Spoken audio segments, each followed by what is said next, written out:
Burundi bwacu niho hari iterambere. Muze tuje hamwe twubake Burundi bwacu.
White-skinned, black-skinned, I treat you the same. I don't give a seat to envy, I walk in love. I'm perfect at all, but I'm humble like a dove. I hold your hands to cool your anger. When fear frees your brain, deeper is my contagious calm. Oh yeah, I'm a peacemaker.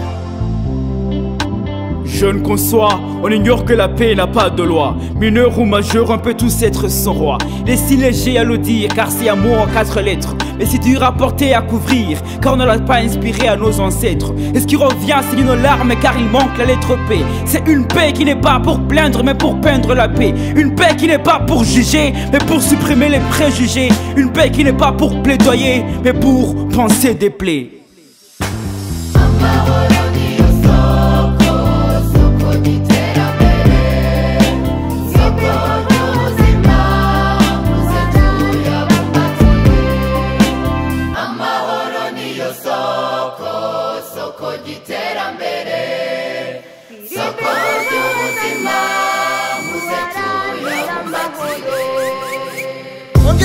Burundi igihugu cy'amata n'ubuki hanga ry'amahoro n'amahoro n'icyagihugu gihunge mu maso agahunga